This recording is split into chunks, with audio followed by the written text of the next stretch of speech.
नमस्कार, आप देख रहे हैं गाँव लोग यूट्यूब चैनल। मैं हूं अपर्णा और आज के आमने सामने के इस सेगमेंट में हमारे साथ हैं बघौज घाट मलवाबर गांव की प्रेरणा केंद्र की संचालिका संगीता जी। संगीता जी लगातार प्रेरणा केंद्र में रहकर आसपास की मुसहर जनजाति बस्ती में जाकर उनके लिए काम कर रही हैं। उनके बच्चों को पढ़ाना, उनके स्वास्थ्य और बाकी आवश्यकताओं को किस तरीके से पूरा करना है, इसके लिए वो लगातार लगी हुई हैं और समर्पित हैं। 2 दिन के प्रवास पर जब हम प्रेरणा केंद्र पहुँचे तो हमने सोचा क्यों ना संगीता जी से बातचीत की जाए और उनके संघर्ष की कहानी उन्हीं की ज़ुबानी सुनी जाए। संगीता जी, कार्यक्रम में आपका स्वागत है।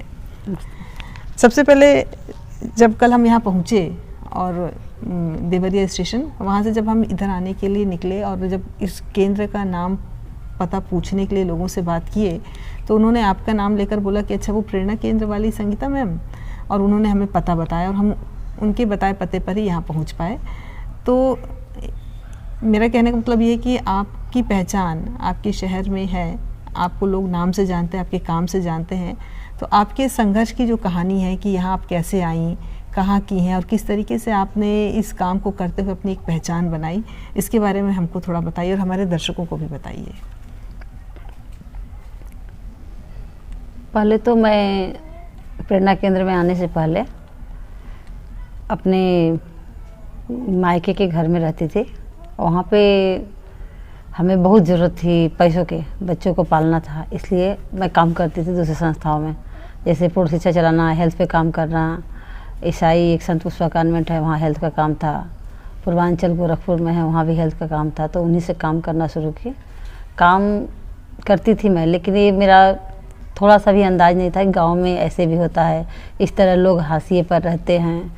तो इसके बारे में मुझे पता नहीं था। मुझे सिर्फ था कि मुझे बस काम कर रही हूँ ड्यूटी, अब बस मुझे पैसे मिल जाए। काम करते करते मुलाकात सोशल ऑर्गन फाउंडेशन के विद्याभूषण रावत जी से कुशीनगर में उन लोगों का कोई कार्यक्रम चल रहा था, वहीं पर मुलाकात हुई। एक NGO थे, वो भी उन्हीं के माध्यम से मुलाकात हुई। तो यहाँ भी मैं काम करने के ही उद्देश्य से आई थी कि मैं साथ इन लोगों के साथ काम करूँगी तो पैसे मिलेंगे, ज़्यादा पैसे मिलेंगे तो मेरा और अच्छे से काम चलेगा। तो मैं ऐसे ही आती जाती रही और मैं अलग अलग संगठनों में काम करती रही। लेकिन बाद में अचानक से एक बार यहाँ से फ़ोन गया कि आप यहाँ आ जाओ और आपको एक प्रेरणा केंद्र को चलाना है। आती तो मैं शुरू से ही थी, बस हम घूमने के लिए आते थे। मुझे घूमने का बहुत शौक़ था, इधर उधर जाने का, आने का, देखने का बस शौक़ था। उसमें कुछ काम करने का कभी सोचे भी नहीं थे। तो आते थे, चले जाते थे। पता नहीं इन लोगों के मन में कैसे आया, क्या आया कि हमको बुलाएं और बोले कि यहाँ पे इसको काम को संभालना है। हम कहे ठीक है। तो मैं हाटा से आती थी, यहाँ पे काम देख के चली जाती थी। हाटा कहाँ पर है? हाटा कुशीनगर डिस्ट्रिक्ट में है, मायके के पास में रहे। अच्छा। मैं किराए के मकान में रहती थी, दोनों बेटियों को लेके। तो मैं वहाँ से आती थी और चली जाती थी। फिर यहाँ छोटा सा एक झोपड़ी टाइप में था। उसके बाद मैं यहाँ रहने लगी, काम करने लगी समुदाय के बीच में। ये कब की बात है? 2007 की। अच्छा। तो समुदाय के बीच में मैं आने जाने लगी। मुझे देख के लगा कि इन लोगों के साथ कुछ किया जाए और मैं इन लोगों से बहुत कुछ सीखी। ऐसा नहीं कि वो लोग हमसे सीखें कि ये लोग कैसे रहते हैं, कम संसाधन में अपने हिसाब से अपना जीविका चलाते हैं, वैसे हमको भी सीखना पड़ेगा, रहना पड़ेगा। तो इन लोगों से मैं सीखी और इन लोगों के साथ रहने लगी। इनके बच्चे बहुत पढ़ने के लिए नाम पे तो पढ़ते ही नहीं थे, आते थे 2 घंटे से आधा ज़्यादा बैठ ही नहीं सकते थे मुसहर बच्चे। तो इन लोगों को पढ़ाने का काम किया गया, यहाँ पर टीचर रखा गया। उनको मिड डे मील भी मिलता था, बच्चों को यहाँ से दिया जाता था। और यहाँ पे लगभग 250-300 बच्चे पढ़ते थे। तो उस समय सिर्फ बच्चों को पढ़ाने का और गाँव के लोगों को साफ़ सफाई और जो भी सरकार की योजनाएँ हैं, तो मैं किसी को जानती भी नहीं थी। लेकिन धीरे धीरे ब्लॉक से मैं ज़िले पर जाने लगी, लोग मुझे जानने लगे। तो फिर यहाँ मैं स्वास्थ्य कैंप लगाना और जो भी छोटी छोटी, जैसे इन लोगों का क्या बोलते हैं, राशन कार्ड बनवाना हुआ, जॉब कार्ड बनवाना हुआ, यही मैं कैंप लगा के बनवाने लगी। और सारे लोग पहले तो भागते थे, बोलते थे पता नहीं ये भी है कोई खाने कमाने वाली आई हैं और हम लोग के साथ भी ऐसा करके चली जाएंगी, ऐसे ही आई हैं। सुनते नहीं थे मेरा बात लोग, यही मुसहर बस्ती के लोग कहते थे अरे बहुत लोग आते हैं जाते हैं, आप क्या करेंगी। फिर कुछ समय के बाद इन लोगों का इतना ज़्यादा हम लोग का एक गहरा संबंध हो गया, उन लोगों को भी समझ में आ गया कि इनके होते हुए मेरा कोई नुकसान नहीं हो सकता है। एक बार ऐसे ही एक मुसहर समुदाय के लोग होते हैं, ईंट भट्ठे पे काम करते हैं, और 6 महीने काम करते हैं, 6 महीना बैठ के उनसे कर्ज लेके खाते हैं, और वो कर्ज को ददनी बोलते हैं। अगर जो पैसा नहीं चुकाए तो उनको भट्ठे में डाल के ख़त्म कर दिया जाता था, या बहुत ले जाके एक कमरे में बंद करके मारपीट किया जाता था। तो हम ऐसे ही एक यहाँ के बहुत बड़े सामंतशाही लोग थे, उनसे उलझ गए और उसको ले जा रहे थे मारने पीटने के लिए। हम बोले नहीं, इसको उतारिए गाड़ी से। तो बोले इसका पैसा कौन देगा, आप देंगे कि आपके बने, गाली देकर जैसे भी बोला, आपका हम यहाँ प्रेरणा केंद्र नहीं चलने देंगे दुनिया भर के। हम बोले इसका पैसा हम देंगे, इसको पहले गाड़ी से उतारिए। तो उसके गन्नर वगैरह थे, उस मुसहर आज भी हैं, दिनेश मुसहर, उसको गाड़ी से उतरवाएं। उसका पैसा हम 4 दिन का टाइम लेकर वापस किए। तब से इन लोगों का बहुत भरोसा हो गया। तो कोई भी इन लोगों की समस्या होती है, या तो बीमार पड़े या कोई भी काम होता है सरकार से संबंधित छोटी मोटी काम, जैसे इन लोगों को आधारी बनवाना है या कुछ भी, तो मेरे ही पास आते हैं। और देवरी जिला में लगभग इस तरह के 17 गांव हैं जिसमें हम जाते हैं। और 17 गांव मुसहर जो मुझे व्यक्तिगत तौर से जानते हैं, हमारे जाने के बाद सब रिश्ते एक बन गए हैं। नट हैं, देवान हैं, मुसहर हैं, बासफोर हैं, इस तरह की बस्ती में हम जाते हैं। और जहाँ भी जाते हैं हम लोग इतना घुल मिल के आपस में बातचीत करते हैं। उन लोगों की भी कोई समस्या होती है फ़ोन से करते हैं, आते हैं, बीमार पड़ते हैं तो यहीं आते हैं। अच्छा, एक बात मैं पूछना चाह रही थी जी कि आप जब यहाँ आई तब आपके 2 बच्चे थे, आपका एक परिवार था, तो क्या पूरा परिवार यहाँ आया?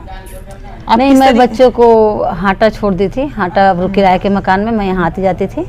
तो बाद में फिर यहाँ बन रहा था, तो मैं यहाँ बघोज में भी किराए के मकान में लगभग साल भर रही। अच्छा। जब मेरे बच्चे 6ठी और 7वीं से यहाँ पर आए, और बघोज घाट में एक स्कूल में पढ़ने लगे, 7वीं से लेके BA तक यहीं पे पढ़ाई किए।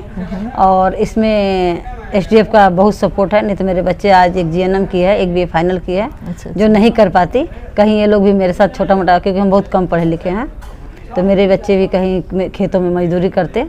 जब मैं संगठन से नहीं जुड़ी तो मैं खुद कर लेती थी कहीं काम वाम, कि बच्चों को कपड़े लेना है या जूते कुछ भी लेने के लिए मैं कोई भी काम कर लेती थी। आवाज़ भी पढ़ाई क्यों नहीं हो पाई?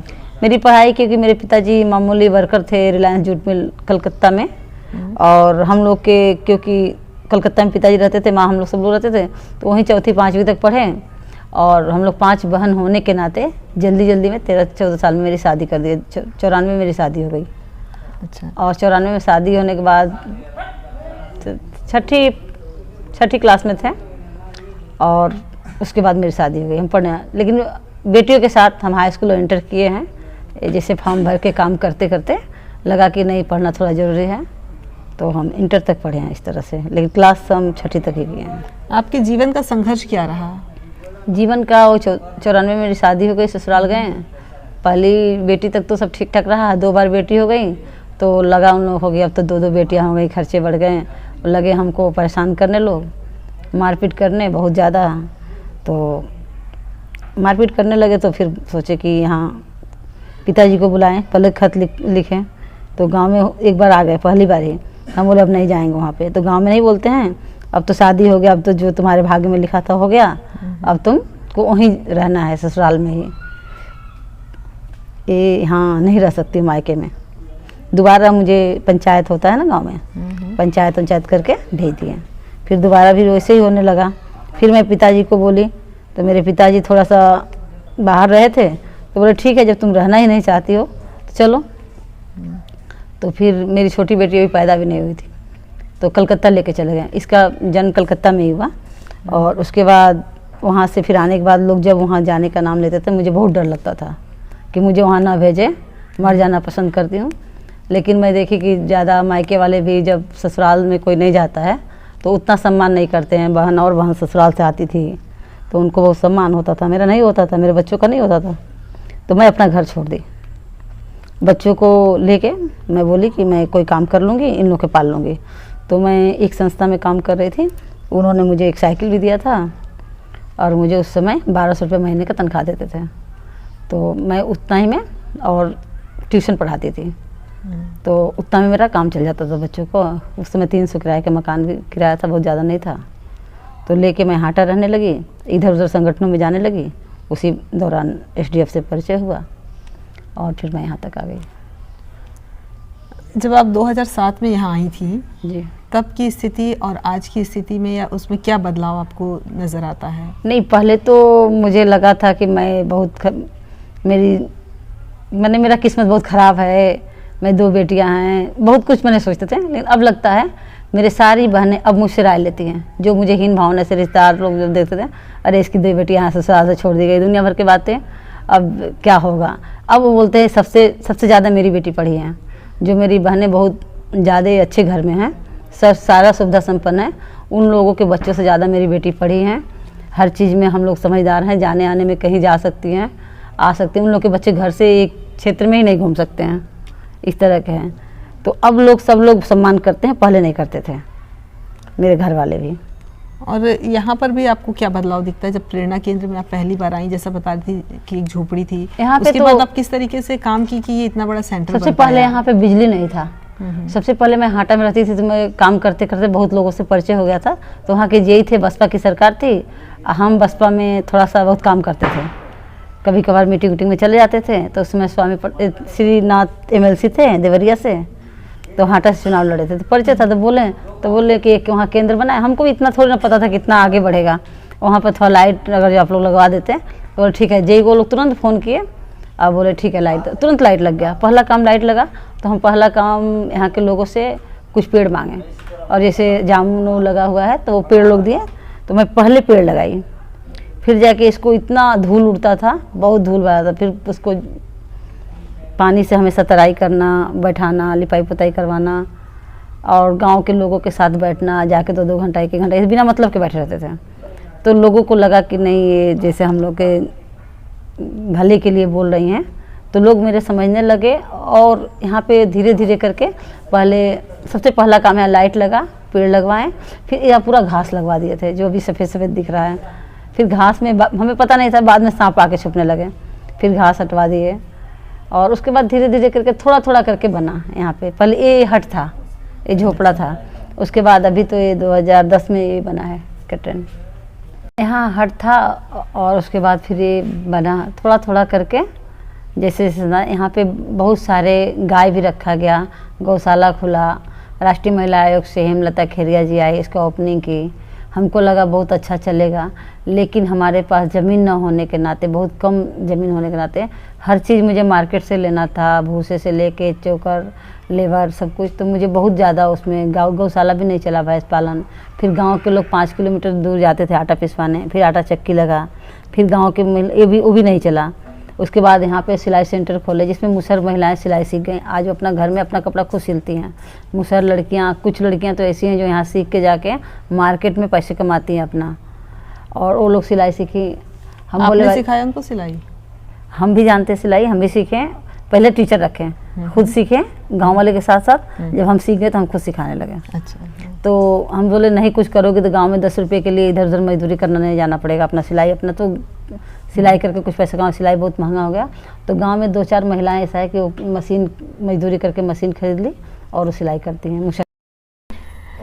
जब आप यहाँ आई तो प्रेरणा केंद्र के लिए तो आपने किया काम शुरू, लेकिन बस्ती के बीच जाकर वहाँ के लोगों के साथ किस तरीके से काम शुरू बस्ती किया? के बीच पहले तो गए तो लोगों को, जैसे कि लोग आज तक ठगी के शिकार होते रहे, हमको भी जाने की भी कोई ठग है, क्योंकि महिलाएं भी आती हैं, पुरुष भी आते हैं, बड़े बड़े सपने दिखाते हैं और चले जाते हैं। उनको भी लगा ये भी सपने दिखाने वाले में से एक हैं, और सपने दिखा के चले गई। लेकिन हम बोले नहीं, हम सपने नहीं दिखा रहे, तुम लोग के साथ हम भी कुछ करना चाहते हैं, हम भी सीखना चाहते हैं। उन लोगों को उन्हीं लोगों की बकरी खरीद के उन लोगों को दिए जिसके पास नहीं था। तुम बकरी पालो, इससे आमदनी बढ़ाओ। और जो लोग सुअर पालना चाहते हैं, तो सुअर खरीद के दिए। सुअर हम खुद भी पालें, ताकि देखें इससे क्या फ़ायदा नुकसान है।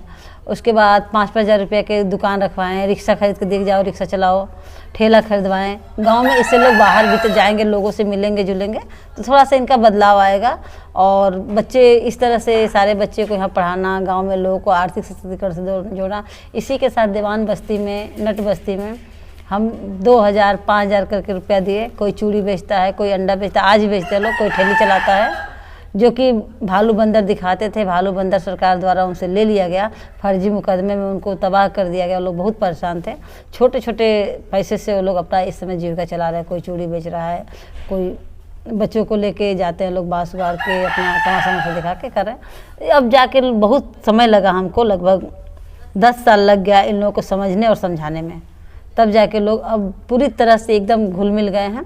हम अगर जो कह दें यहाँ खाई को कह दें कि नहीं खाई नहीं है तो लोग मानने को तैयार हैं, क्योंकि एक दूसरे को इतना भरोसा हो गया है। वो लोग भी झगड़ा भी करते हैं हमसे, ये काम क्यों नहीं करेंगे। कभी हम बोलते नहीं आज हमको ब्लॉक पे जाने की इच्छा नहीं है, नहीं मैडम आपको चलना ही है, और लेके जाते हैं अपना काम करवाते हैं।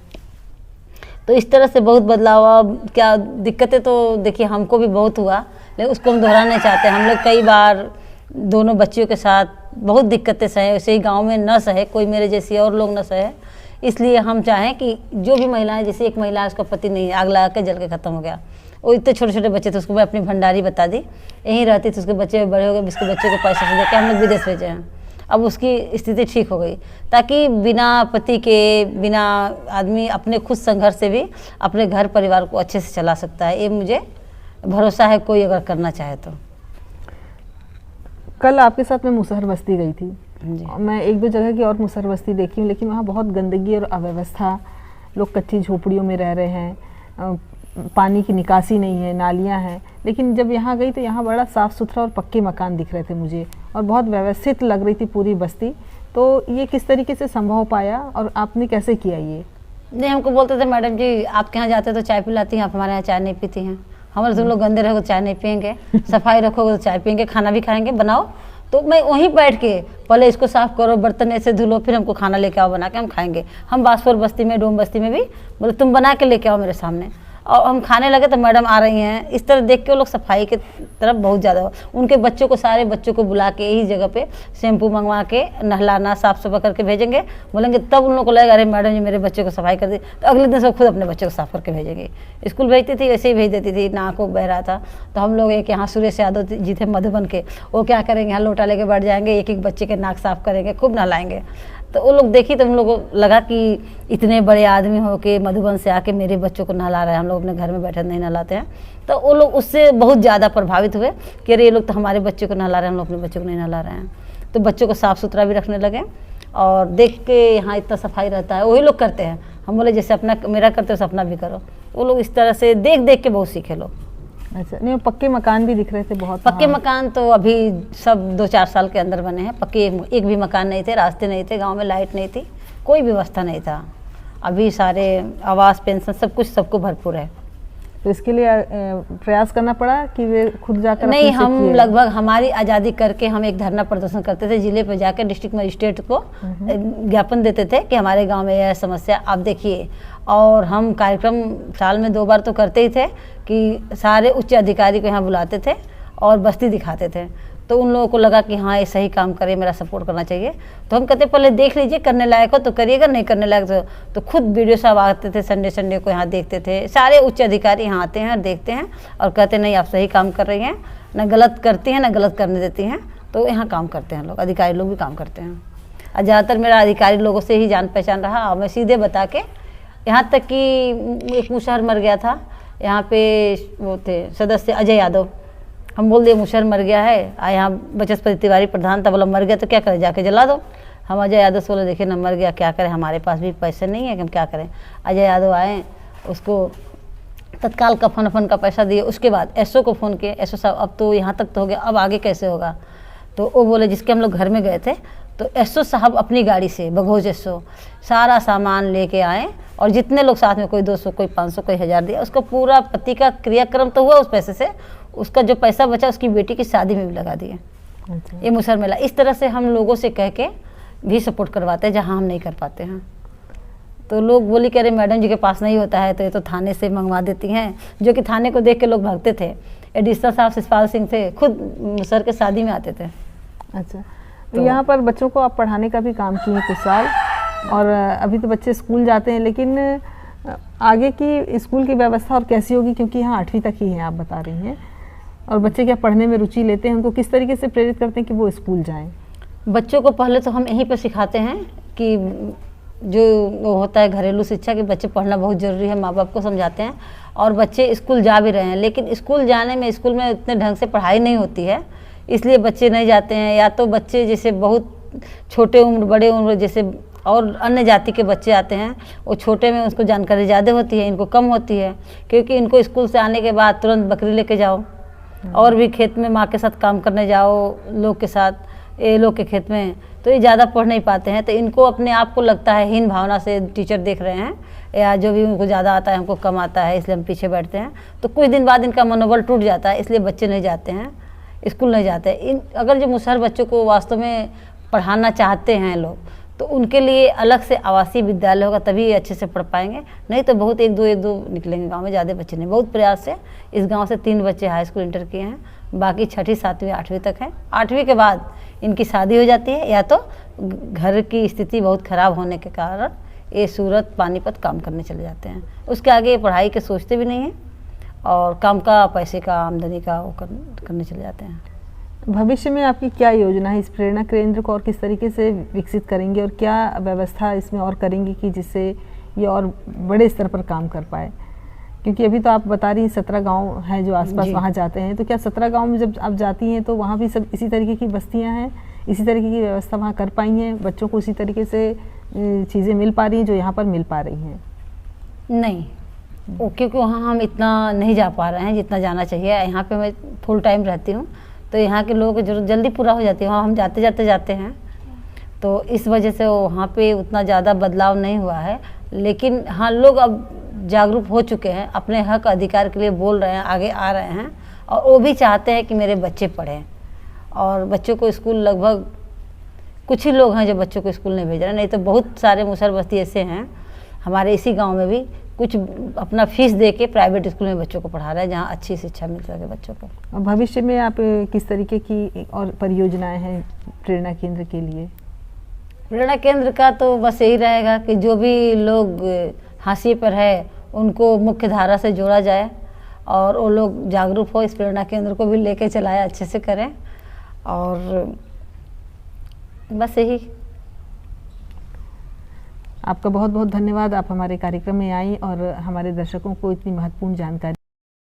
मेरे सामने ये 2 बच्चियां बैठी हैं, सिमरन और रिया। मलवाबर गांव के प्रेरणा केंद्र में ये दोनों बच्चियां रहती हैं।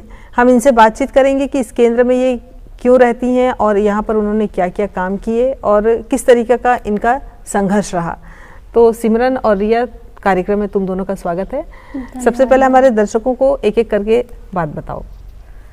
मेरा नाम सिमरन है और मैं यही मलवाबर प्रेरणा केंद्र में रहती हूँ अपनी मम्मी के साथ, और ये मेरी सिस्टर, हम तीनों यहीं पे रहते हैं।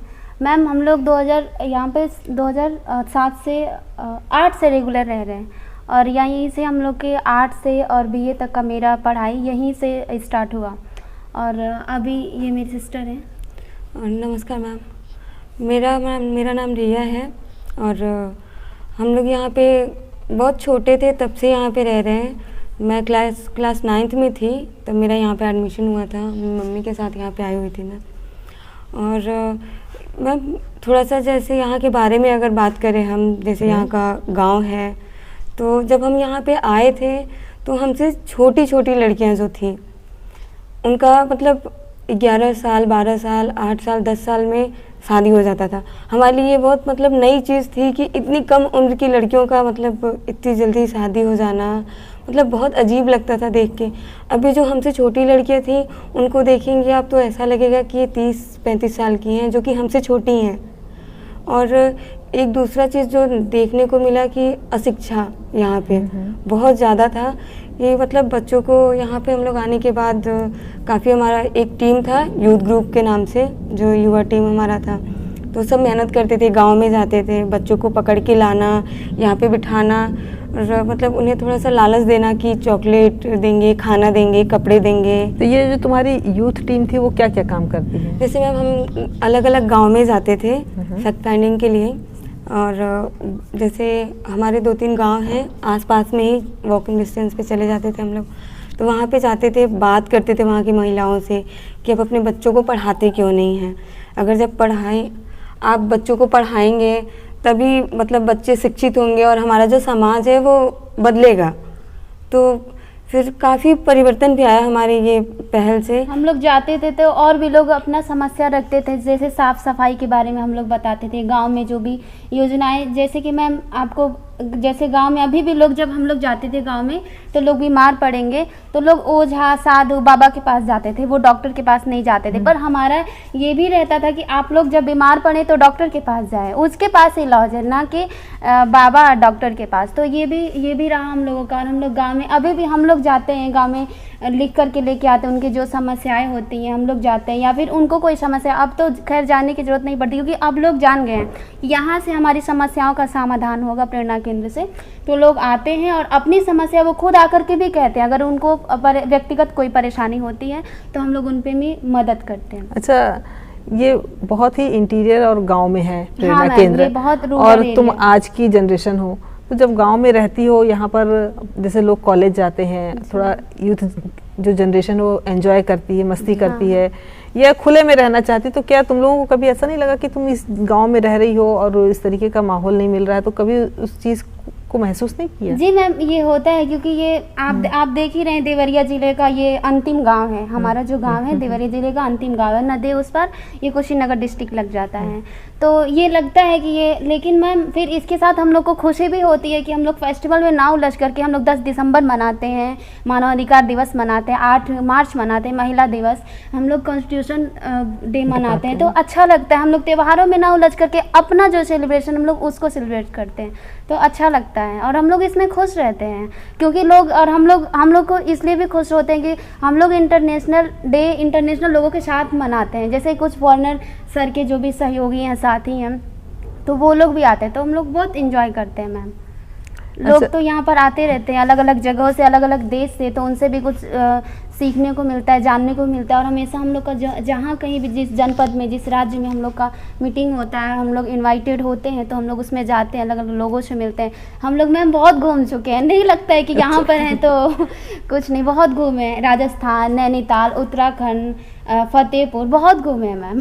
अच्छा, तुमने जीएनएम का कोर्स किया है, तो ये क्या सोचकर किया और आगे मैम, क्या योजना है? जैसे स्टार्टिंग से एक होता है कि पेरेंट्स को देख करके मन में आता है आगे बढ़ने का। मेरी मम्मी सोशल वर्कर हैं, तो वो समाज सेवा का जो भावना है वो मन में आ गया कि अभी मैंने इंटर पास किया था, तो यही एक हॉस्पिटल खुला हुआ था, तो वहाँ पे जैसे गांव के लोग बीमार हो गए, उनको ले आना, तो फिर जैसे वो सीखने का मन में आया, तो फिर जब सीख लिया, तो जैसे गांव में कोई बीमार पड़ गया तो उसका जाके इलाज करना, तो फिर मन में ये लगा कि इससे अच्छा मतलब यही है। और मम्मी का भी यही था कि समाज सेवा के लिए कुछ किया जाए, तो इसीलिए नर्सिंग किया कि एक अपना काम भी हो जाएगा और समाज सेवा भी हो जाएगा। बाकी और किसी चीज़ से मुझे नहीं लगता है कि इस प्रकार से समाज सेवा हो पाती प्रत्यक्ष रूप से। बिल्कुल। और आगे की क्या योजना है? आगे की योजना मैम यही है कि कोई बहुत ज़्यादा नहीं है कि मैं बहुत बड़े शहर में जाओ या फिर कुछ ऐसा, कि बस ये है जहाँ रहो वहाँ के आसपास के जो लोग हैं, जो ज़रूरतमंद हैं, उनकी मतलब मदद की जाए, उतना ही काफ़ी है। आगे ऐसा कुछ नहीं है कि हाँ, मदद करने के लिए हमेशा दूसरे के आगे हाथ ना फैलाना पड़े, तो उस काबिल तो बनना पड़ेगा कि खुद के पैरों पे खड़े हो जाए। बिल्कुल। जी मैम, एक सीख ये भी मिलता है, जैसे कि मम्मी की शादी बहुत कम एज में हो गई है, और अगर वो उस समय पर ज़्यादा पढ़ी लिखी होती या फिर वो वर्किंग वूमेन होती, तो उनके साथ इतनी प्रॉब्लम वो नहीं, उनको उनका अधिकार पता होता, वो थाने जाती। हालांकि वो की, जब मेरी मम्मी का डाइवोर्स वगैरह ये सब हुआ, तो वो थाने गई, कोर्ट चला, मुकदमा चला, आज तक तारीख लड़ रहे हैं हम लोग। मम्मी तो आज तक जाती हैं।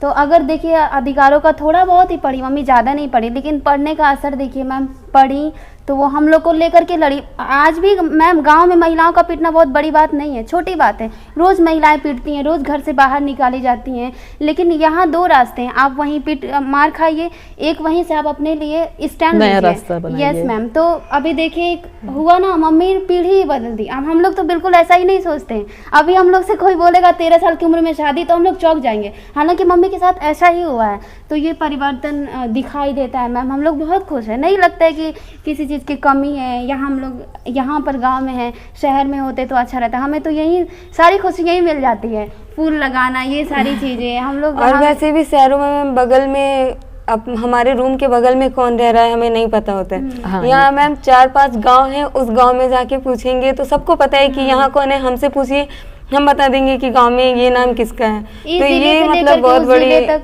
वो एक उपलब्धि है हमारी कि इतने कम उम्र में हमें लोग इतने जानते हैं और हम इतने सारे लोगों को जानते हैं। शहरों में ऐसा नहीं है, बगल में कौन है किसी को नहीं पता है। अभी आपने एक छोटी सी बातचीत में क्या सपने देखती हैं ये लोग? अच्छा, आप लोग के क्या सपने हैं, किस तरीके से, या इसी प्रेरणा केंद्र को आगे बढ़ाना है या कोई ऐसा कोई नया काम करना है जो समाज के लिए हो, तो आपके क्या सपने वो बताइए। सपने तो मैम पहले जैसे थे, बचपन में तो बहुत अतरंगी सपने देखते थे, बट जब धीरे धीरे बड़े हुए और हर एक माहौल को समझा, फिर ऐसा लगा कि अगर किसी की मदद करके जो खुशी मिलती है उसका वो खुशी अलग है। उतना तो 1 महीने काम करने के बाद जो सैलरी मिलती है ना, उसमें भी वो खुशी नहीं मिलती है जितना किसी का मदद करके खुशी मिलता है। तो मुझे लगता है कि प्रेरणा केंद्र में मतलब इसी को आगे बढ़ाना ज़्यादा अच्छा होगा, क्योंकि इससे सिर्फ हम आगे नहीं बढ़ेंगे, हमारे साथ जो 10 गांव हैं, 10 लोग हैं, वो आगे बढ़ेंगे। तो इससे बड़ी खुशी तो और कुछ नहीं होगा, और इससे बड़ा सपना और इससे अच्छा सपना कुछ नहीं होगा। जी मैम, बिल्कुल मैं भी इसी बात से सहमत हूँ कि हम लोग, क्योंकि हम लोग यहीं से आगे बढ़े हैं, तो हम इसको छोड़ के कहीं और कुछ सोचने का ख्याल भी नहीं मन में आता है, क्योंकि अगर हम यहाँ को निकाल दे तो फिर मैम हम लोग के पास कुछ रह ही नहीं जाएगा, कुछ है नहीं, जो ही है हम लोग का यही है। तो इसी को आगे बढ़ाना और इसी में हम लोग खुश रहते हैं। अभी आपने देखा छोटी छोटी बच्चियों के बड़े बड़े सपने। ये थी प्रेरणा केंद्र में रहने वाली 2 लड़कियां, सिमरन और रिया। उम्मीद है इनकी बातचीत से आप भी कुछ प्रेरित होंगे। गांव के लोग चैनल देखते रहिए और सब्सक्राइब कीजिए। धन्यवाद।